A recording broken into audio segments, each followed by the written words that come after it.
Sekarang pertanyaan kedua. Hidup itu sebuah pilihan atau suatu kebetulan, atau memang sudah diatur atau ditentukan Tuhan? Ini siapa yang tanya?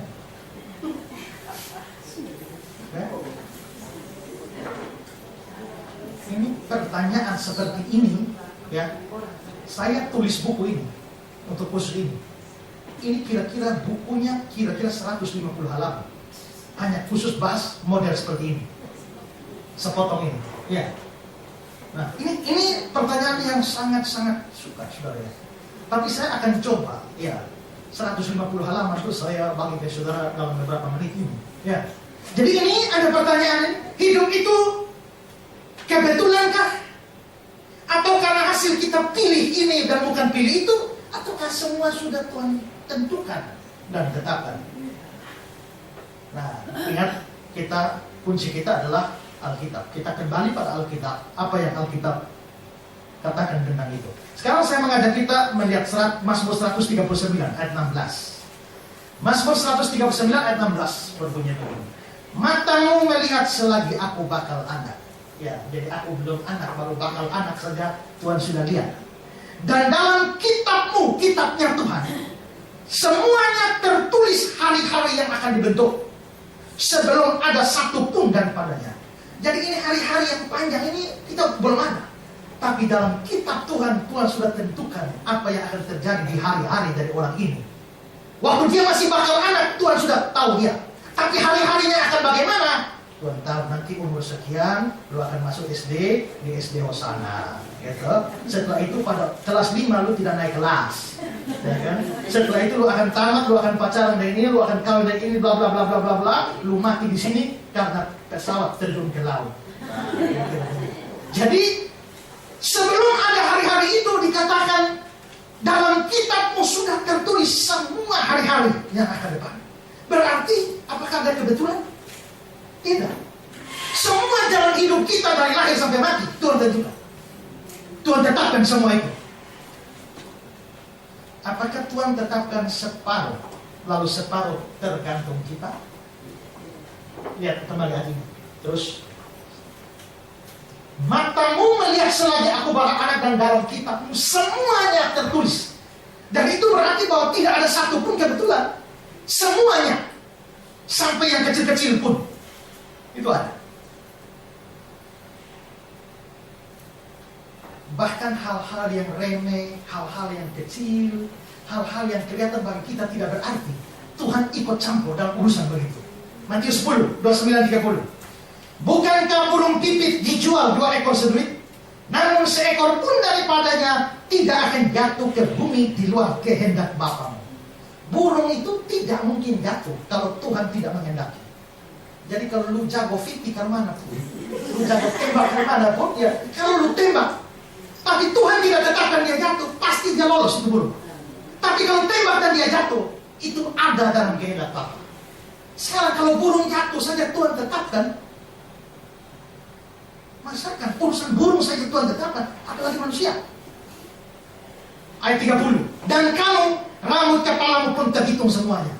Saya yakin kita tidak ada yang cukup gila hitung rambut kita sendiri, ya kan? Tapi Tuhan hitung rambutnya. Itu termasuk rambut yang sedang ada dan yang pernah ada, ya toh? Tuhan hitung semua. Yang sudah terlepas, Tuhan hitung semua. Saya pikir, wah, ini berarti Tuhan peduli dengan urusan kecil-kecil pun Tuhan peduli. Kenapa Tuhan urus yang kecil-kecil ini? Tuhan atur yang kecil-kecil ini karena semua peristiwa di dalam ini ada berhubungan semua. Dan kadang-kadang ada peristiwa-peristiwa besar itu ditentukan oleh hal-hal yang kecil. Dan karena Tuhan mengatur setiap detail-detail sampai ini. Karena ada banyak peristiwa besar itu ditentukan oleh hal yang kecil.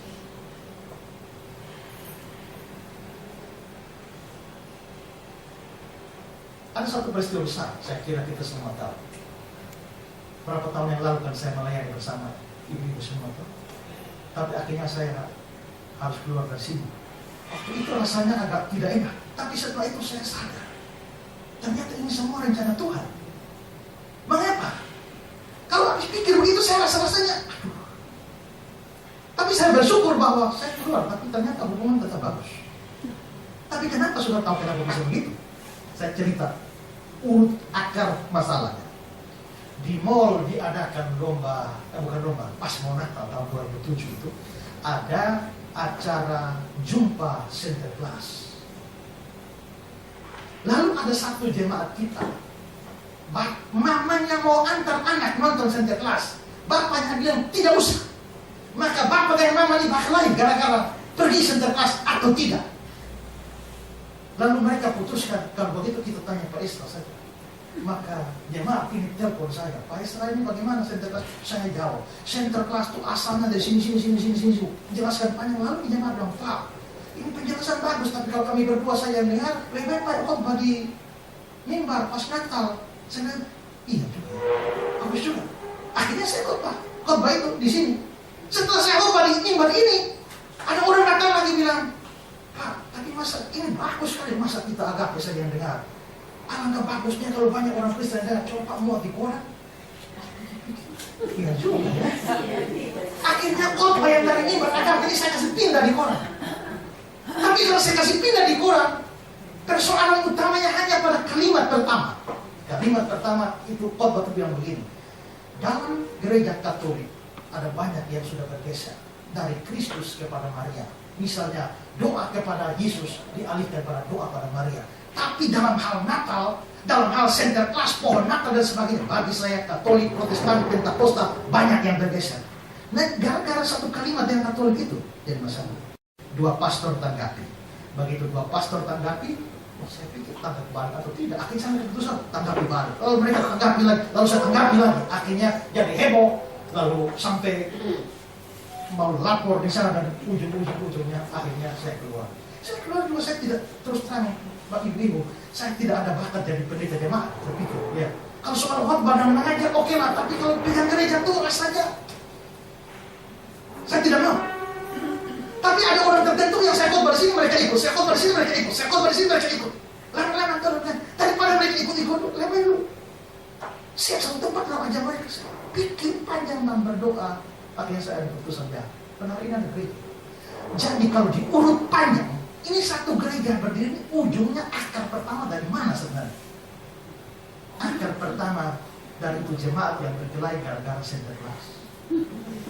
Itu berarti Bapak dan Mama itu berkelahi gara-gara Sinterklas. Itu ditetapkan oleh Tuhan.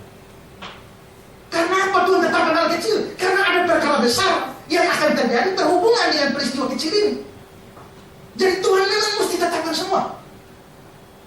Sampai hal-hal yang kecil Tuhan tetapkan.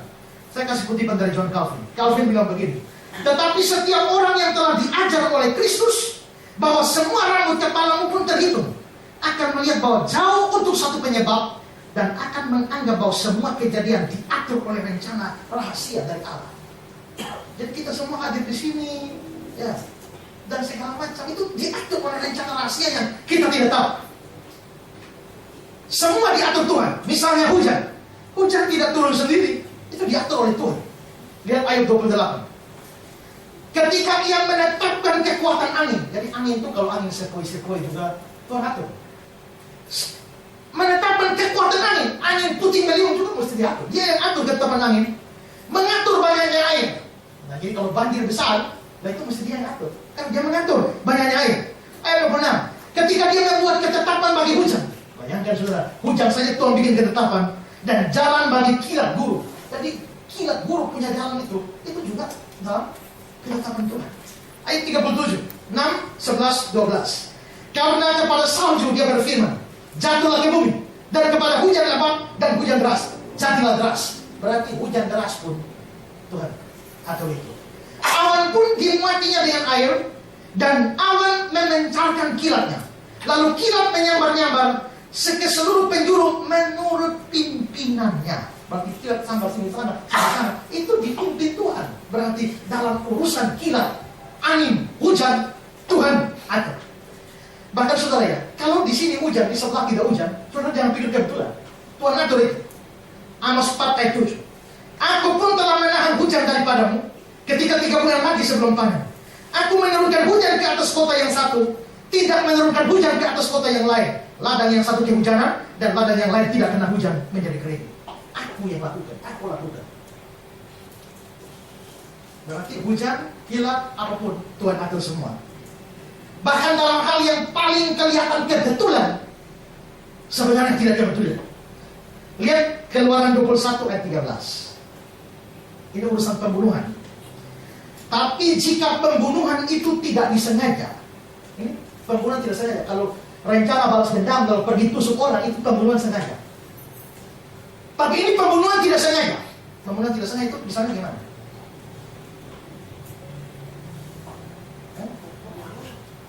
Naik motor tabrak orang, kan tidak ada urusan dendam gitu. Tahu-tahu pas lari kencang ada orang yang mati. Kita tidak punya rencana bunuh dia, tapi tahu-tahu dia terbunuh dengan kendaraan kita. Ini pembunuhannya tidak disengaja. Kalau pembunuhan tidak sengaja berarti kebetulan? Tidak. Melainkan tangannya ditentukan Allah melakukan itu. Dikasih contoh di Alkitab, pembunuhan tidak sengaja itu bagaimana? Ulangan 19:45. Apabila ia membunuh sesama manusia dengan tidak sengaja dan dengan tidak membenci dia sebelumnya. Misalnya, apabila seorang pergi ke hutan dengan temannya, ini dua orang berteman pergi ke hutan untuk membelah kayu. Ketika tangannya mengayunkan kapak untuk menebang pohon kayu, mata kapak terlucut dari gagangnya lalu mengenai temannya sehingga mati. Ini dua orang kawan. Satu hantam kapak itu lepas tok mati. Itu tidak sengaja. Tapi apakah kebetulan? Tidak. Keluaran 21 ayat 13 bilang apa? Melainkan tangannya ditentukan Allah. Berarti orang mati itu ditetapkan Tuhan termasuk cara mati. Mau mati bagaimanapun termasuk cara mati itu ditetapkan oleh Tuhan. Amsal 16. Undi dibuang di pangkuan, tapi setiap keputusan berasal daripada Tuhan. Tidak ada yang lebih kebetulan dari orang buang undi. Ya kan? Burung atau apa? Itu angka buang. Itu kelihatan kebetulan sekali. Tapi dia bilang keputusan itu dari Tuhan. Ya, dari Tuhan. Keluaran 12 ayat 36. Dan Tuhan membuat orang Mesir bermurah hati terhadap bangsa itu sehingga memenuhi permintaan mereka. Orang Israel mau keluar dari Mesir, Tuhan bekerja. Tuhan yang buat orang murah hati. Jadi kalau saudara kesulitan uang misalnya, tahu-tahu ada orang datang kasih, saudara jangan kira itu kebetulan. Tuhan yang bikin dia murah hati. Saya ini di rumah pompa air macet. Tapi anehnya kalau satu kali tendang hidup dia. Akhirnya saya tahu bahwa ini pompa air kalau macet mesti tendang. Lalu saya tiap kali macet tendang jadi. Kemarin tendang tidak jadi lagi. Tendang ulang-ulang tidak jadi lagi. Ya kalau begini, ini sudah susah ya. Akhirnya hari Sabtu saya harus bikin khotbah, tapi nanti mandi bagaimana? Saya mau cari tukang pompa air di mana? Terpaksa saya buat status di Facebook. Teman-teman, kalau ada yang tahu di mana orang perbaiki pompa air, tolong kasih info. Banyak yang komentar. Ada satu ibu yang saya tidak tahu dia siapa. Dia bilang, oh ada di Waitona Pak. Ada di Waitona, saya pernah perbaiki. Saya bilang, ibu ada nomor HP dia? Wah tidak ada. Tapi saya ada dekat-dekat dengan dia. Di sini saya tanya, dia bilang, listrik masuk tidak? Masuk. Kalau begitu kapasitornya yang rusak. Pak bisa lepas bawa di sini, saya bilang, saya lepas bisa. Tapi setelah itu saya datang, belum tentu saya bisa pasang kembali. Nah, saya bisa jemput orang itu? Tidak bisa, itu orang kerja. Bagaimana kalau begitu? Lalu ini ibu yang tidak saya kenal ini bilang begini, kalau Pak tidak keberatan dan Pak percaya, biar saya saja yang pergi lepas. Saya bilang, ibu yang lepas? Ya, saya tidak bisa, tapi saya bawa ada kenalan yang bisa. Oke, kalau ibu bisa bantu bolehlah. Kalau akhirnya dia datang. Tapi lama-lama dia belum datang, saya terasa sungkan. Saya akhirnya telepon jemaat, mari lebih baik, mari kita dua bongkar. Lalu setelah kami bongkar, kamu yang antar itu ibu. Daripada dia repot-repot datang di sini. Datanglah jemaat ini, kita dua bongkar. Waktu kita dua sementara bongkar, ini ibu sudah sampai. Dengan anak-anaknya, mereka bilang, oh sudah tidak usah bongkar semua, cukup lepas kapasitornya, cari saja di toko. Setelah itu cari kapasitor. Saya tunggu di rumah saya sambil bikin kota. Cari kapasitor keliling kota, tidak dapat. Setelah itu mereka pulang kembali. Mereka pulang kembali, bawa pompa air baru, lalu pas, lalu dia bilang saya bawa yang lama ini. Setelah itu saya tanya, ini dari mana? Setelah jemaat saya tadi bilang, Pak kita cari kapasitor tidak dapat, ya dia bilang biar saja kita beli baru untuk Pak Pendeta saja. Dan akhirnya sekarang saya punya pompa baru, tapi saya tidak kenal ibu. Lalu setelah itu jemaat saya ditanya, ibu memang kenal Pak Israel? hanya lihat-lihat di internet saja. Karena lihat-lihat di internet, artinya apakah kebetulan? Tidak. Pasti Tuhan yang bikin dia murah hati. Karena Tuhan juga tahu saya lagi kere. Berarti tidak ada yang kebetulan. Semua orang yang bermurah hati, Tuhan yang gerakan hatinya. Ya, tidak ada yang kebetulan. 2 Samuel 17 ayat 14. Lalu berkatalah Absalom dan setiap orang Israel, nasihat Husai orang Arki itu lebih baik daripada nasihat Ahitofel. Sebab Tuhan telah memutuskan bahwa nasihat Ahitofel yang baik digagalkan. Nasihatnya baik, tapi digagalkan. Tujuannya apa? Dengan maksud supaya Tuhan mendatangkan celaka kepada Absalom. Tuhan menggagalkan nasihat baik. Tujuannya apa? Supaya Absalom mendapat celaka. Berarti di balik celakanya Absalom ada Tuhan yang kerja di sana. Mazmur 75, 78. Sebab bukan dari timur atau dari barat, bukan dari padang gurun datangnya peninggian. Allah hakim, direndahkannya satu, ditinggikan yang lain. Sekarang Amsal 16 ayat 1 dan 9. Manusia dapat menimbang-nimbang dalam hati, tapi jawaban lidah berasal dari hati. Timbang-timbang, tapi jawaban pasti dari Tuhan. Ayat 9. Hati manusia memikir-mikirkan jalannya, Tuhan yang menentukan arah langkahnya. Wih, ini beta mau kawin mah pilih Novi apa Nita ya? Novi saja karena dia orang yang baik. Tapi Nita sajalah. Karena Nita biarpun ini ya cerewet-cerewet, tapi dia juga mau layani Tuhan. Pilih Nita, Novi sajalah. Novi saja Nita, Novi Nita. Novi. Pada waktu putuskan Novi, sebenarnya jawaban lidah berasal dari Allah. Dari Allah sebenarnya sudah menetapkan lu pilih Novi dari dulu. Tapi lu timbang, jawabannya ini. Nah, manusia boleh timbang, jawaban lidah berasal dari Tuhan. Jadi minta Pak Esra bisa khotbah di KW tanggal 6? Bisa. Berarti kalau saya bisa, berarti memang Tuhan telah menetapkan bisa. Begitu ya, sudah. Tapi kalau saya bilang tidak, ya berarti memang Tuhan tetapkan tidak. Amsal 20. Langkah orang ditentukan oleh Tuhan. Langkahnya ditentukan oleh Tuhan. Yeremia 10. Manusia tidak berkuasa menentukan jalannya, tapi Tuhan yang tetapkan. Amsal 19 ayat 21. Banyak rancangan di hati manusia, keputusan Tuhan yang terlaksana. Kamu boleh rancang segala macam. Ya, saya mau kuliah di sini, tamat saya mesti kuliah di sini, kuliah di sini, kuliah di sini, ini. Tahu-tahu karena tabrak kaki patah, tidak jadi kuliah. Lu boleh rancang bagaimana, semua keputusan Tuhan terlaksana. Kalau kita dapat sial bagaimana? Punya uang, sudah rencana beli rumah, tahu-tahu rumah terbakar, uang hangus semua, sial. Ya. Pengkhotbah 7 ayat 14. Pada hari mujur bergembiralah, pada hari malang ingatlah. Hari malang ini pun dijadikan Allah, seperti juga hari mujur. Dari hari mujur itu ditentukan Allah, hari malam ditentukan Allah. Saya beli HP baru, gitu. Setelah taruh HP baru di sini, dia tulis ini, tahu-tahu mau ke kamar mandi simpan HP-nya. Ternyata pergi baknya ada kosong, jadi yang airnya segini begitu tondok HP baru jatuh masuk air semua. Hari itu hari malam, tapi Tuhan tetapkan. Ya. Ratapan 3, 3738. Siapa berfirman maka semua jadi. Bukankah Tuhan yang memerintahkannya? Bukankah dari mulut yang maha tinggi keluar apa yang buruk dan apa yang baik? Yang terjadi di dunia yang baik atau yang buruk, semua ditetapkan Tuhan. Amos 3 ayat 6. Adakah sangkakala ditiup di satu kota dan orang tidak gemetar? Adakah terjadi malapetaka di satu kota dan Tuhan tidak melakukannya? Berarti malapetaka kalau terjadi di satu kota, Tuhan menentukannya. Bencana alam, banjir, gunung meletus, tsunami dan sebagainya, itu ditetapkan oleh Tuhan. Jadi dari sini kita semua harus percaya tidak ada yang kebetulan. Semua diatur oleh Tuhan. Ayat-ayatnya masih banyak, cukup sudah di situ. Nah, kalau memang begitu, muncul pertanyaan. Terus kita manusia ini bikin apa saja? Kita robot saja kan? Yang hanya di setel, ikut Tuhan punya mau? Di manakah peranan kebebasan kita? Kalau kita tidak bebas, terus misalnya, sekarang saya tanya, kalau hari ini ada yang absen? Banyak? Ada. apakah Tuhan menetapkan mereka absen hari ini?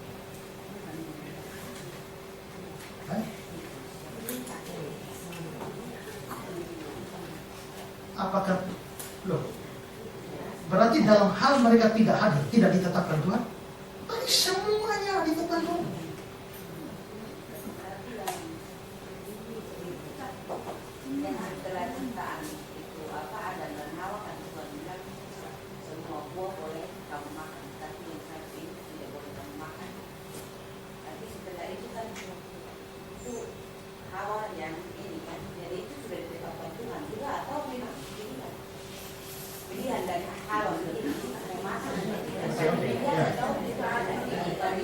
Ya, tapi tunggu. Nah, oke, tapi sekarang begini dulu.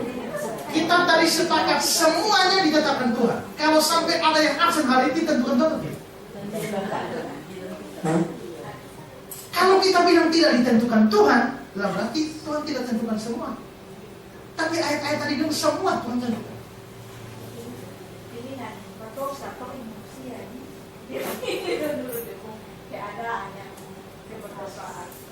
Ya, itu nanti saya jelaskan. Tapi sekarang saya setuju tidak bahwa Tuhan tentukan semua. Kalau setuju, yang tidak hadir juga Tuhan tentukan. Nah, kalau memang yang tidak hadir juga Tuhan tentukan, yang tidak hadir ini salah atau tidak?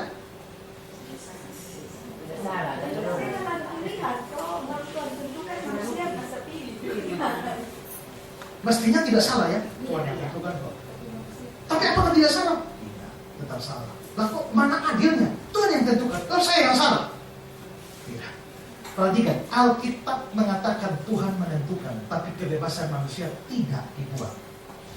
Coba lihat Matius 18 ayat 7. Celakalah dunia dengan penyiasatannya. Memang penyiasatan harus ada, tapi celakalah orang yang mengadakan. Memang penyiasatan mesti ada, berarti ditetapkan. Tuhan menetapkan penyiasatan mesti ada, tapi celakalah kamu kalau kamu menyesatkan. Artinya, memang Tuhan tetapkan penyiasatan ada, tapi kalau lu jadi penyesat, lu celaka. Ya kan? Tuhan yang menetapkan harus ada penyiasatan, tapi kalau lu menyesatkan, lu yang dapat kebuang dari Tuhan. Lukas 22 ayat 22.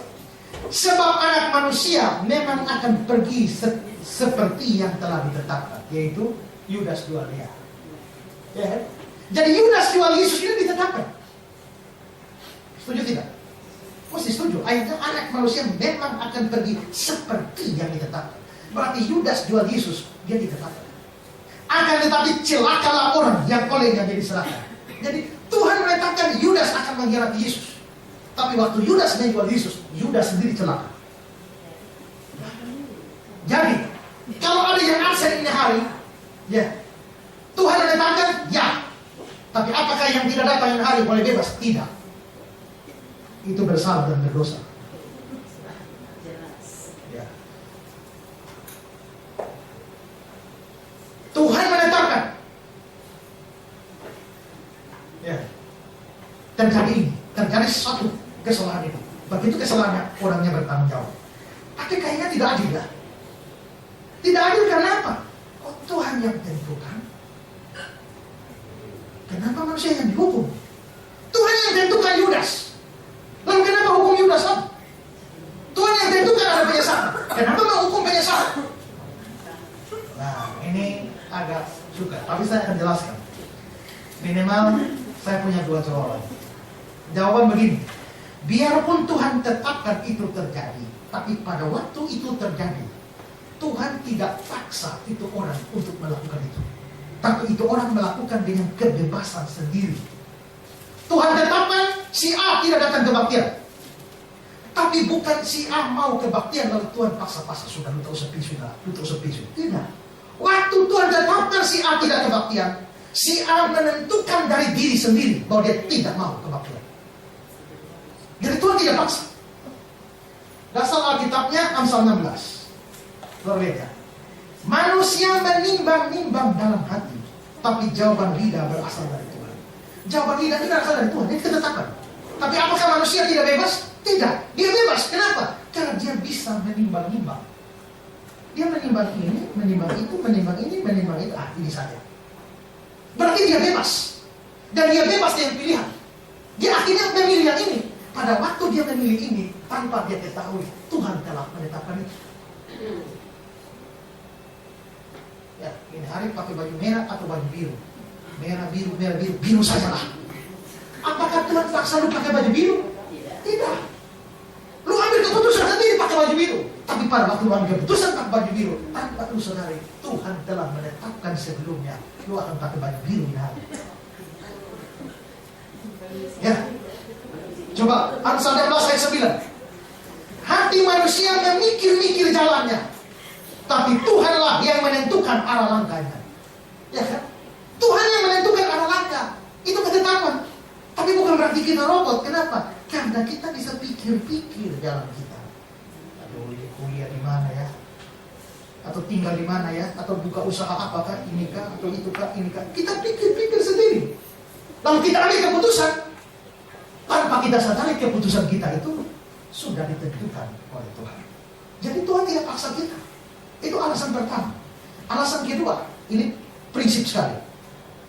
Nanti saya akan jawab sekaligus itu pertanyaan. Adam dan Hawa makan ini. Itu bagaimana? Tadi saya kasih pertanyaan dan Pak Israel. Yang ini. Ibu punya pertanyaan luar biasa. Ya. Begini. Ada penafsir bilang begini. Adam jatuh dalam dosa. Itu ada 3 kemungkinan. Mari kita lihat kemungkinan-kemungkinan. Pertama, waktu Tuhan cipta manusia, Adam dan Hawa taruh buah pohon, Tuhan sama sekali tidak punya rencana apa-apa dari itu. Entah mau jatuh atau tidak jatuh, Tuhan tidak punya rencana. Setuju? Setuju. Dalam hal itu Tuhan tidak ada rencana sama sekali. Jadi apa terserah. Kalau saudara setuju itu, Tuhannya kenapa bisa begitu? Tuhan rancang semua, kok rencana semua. Ya itu mesti dibuang.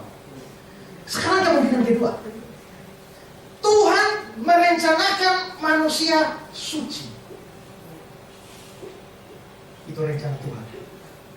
Kenyataannya manusia berdosa. Ya, berarti rencana Tuhan begini, tapi faktanya begini. Artinya Tuhan bikin rencana, tapi tidak jadi. Tuhan bikin rencana, tapi gagal. Setuju? Tuhan bilang, aduh saya rencananya begini, tapi manusia mau begini. Saya punya rencana gagal. Begitu. Ada yang setuju dengan ini? Tuhan bisa gagal bikin rencana? Tidak. Kemungkinan ketiga, memang Tuhan sudah mengatur bahwa Adam dan Hawa akan jatuh dalam dosa. Dan itu terjadi sesuai dengan rencana Allah. Tapi sebelum itu terjadi, dia sudah siap penebus terlebih dahulu. Yang mana yang sudah lebih? Jadi sebenarnya Adam dan Hawa jatuh itu tidak mengagetkan Tuhan Allah. Semua jalan sesuai program dia. Ini direnungkan. Saya belajar ini baru 7 tahun. Jadi saya tidak paksa saudara terima yang ada. Hanya untuk pengetahuan dan direnungkan. Tapi sekarang saya kembali ke Ulangan 29 ayat 29. Sebelum itu saya tanya, Tuhan tentukan segala sesuatu? Kalau ada orang berzina, Tuhan tetap tentukan? Tentukan. Tuhan tentukan.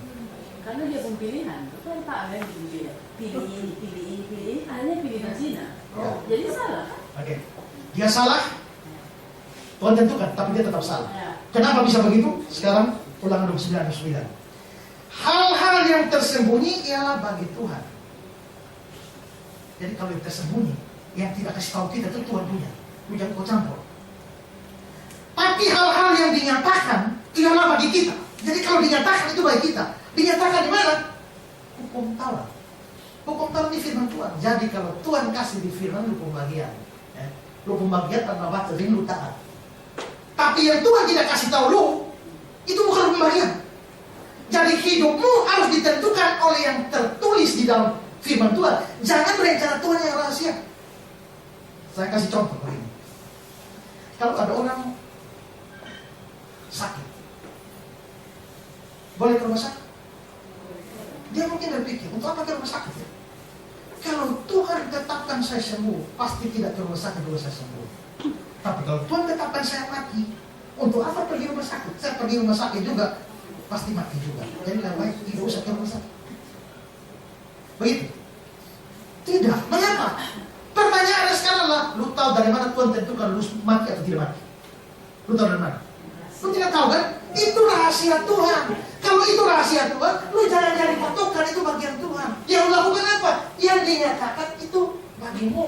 Yang dinyatakan bagaimana? Firman bilang, kasihilah sesamamu seperti dirimu sendiri. Berarti lu mesti kasih diri sendiri dong. Kalau sakit, ya pergi ke dokter. Jadi kita jangan mengira-ngira apa yang Tuhan rencanakan. Bagian kita ini. Kalau lihat mau berzina, kalau saya berzina, lebih baik saya berzina. Mungkin Tuhan tetapkan saya berzina. Mungkin Tuhan tetapkan, berarti masih mungkin. Lu tahu dari mana Tuhan tetapkan lu berzina? Tak usah pikir itu bagian Tuhan. Yang harus lu lakukan adalah yang di sini bagimu. Itu apa? Keluaran 20, jangan berzina. Ya kalau itu jangan berzina dong. Mahasiswa atau siswa mau ujian, dia bilang, belajar capek-capek juga kalau Tuhan tentukan kita akan lulus, pasti akan lulus. Tapi kalau kita akan belajar juga dan Tuhan tentukan kita lulus, pasti lulus. Jadi untuk apa belajar? Lu tahu dari mana Tuhan tentukan lulus atau lulus? Tidak tahu kan? Kalau tidak tahu, jangan jadikan patokan hidup. Patokan hidupnya apa? Lu mesti usaha dong. Berdoa, bekerja. Dalam hal ini, belajar.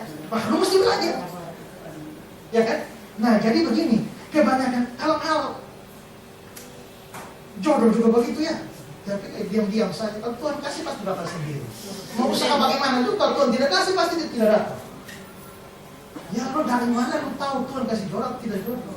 Lo punya bagian adalah orang yang berdoa. Ya kan? Berdoa dan bekerja itu cari. Nah, begitu juga. Nah karena itu maka Tuhan memang tetapkan segala sesuatu. Tapi tak usah pikir itu. Karena kalau itu masih rahasia, itu bagian Tuhan. Bagian kita adalah belajar saja ini firman suruh bikin apa lakukan. Begitu kita menyimpang dari sini, kita tetap bersalah di hadapan Tuhan. Nah, karena itu nanti kita akan bertanggung jawab semua. Roma pasal 14. Demikian setiap orang di antara kita akan beri pertanggung jawab tentang diri sendiri kepada Allah. Ini kira-kira ringkasan dari saya ini ya. Bagaimana hubungan antara penetapan Tuhan dan kebebasan kita dalam bertanggung jawab. Nanti itu saya jelaskan panjang lebar dalam buku saya itu. Tapi ini cukup sampai di sini. Kita mengerti bahwa Tuhan tetapkan segala sesuatu. Tapi pada waktu kita melaksanakan, kita bertanggung jawab. Karena kita, pedoman hidup kita bukan ketetapan Tuhan yang rahasia, tapi ketetapan Tuhan yang dinyatakan di dalam kitab suci.